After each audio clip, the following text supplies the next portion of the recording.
Sir ఏనుగుని fridge లో ఎలా పెడతారు సార్? ఏనుగుని ఫ్రిడ్జ్ లో ఎలా పెడతారా? మీరు చెప్పండి సార్. నాకు తెలియదు. నేను చెప్పాలా? చెప్పు. ఏముంది sir, simple. Fridge door open చేసి ఏనుగును అందులో పెట్టేసి ఫ్రిడ్జ్ డోర్ క్లోజ్ చేయాలి, అంతే, సింపుల్.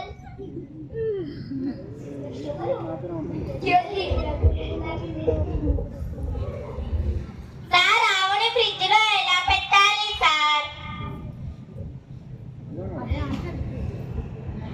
ఫ్రిడ్జ్ డోర్ ఓపెన్ చేసి ఆవునల్లో పెట్టి ఫ్రిడ్జ్ డోర్ క్లోజ్ చేయాలి, అంతే. కాదు సార్, నేను చెప్పాలా? చెప్పు. Sir fridge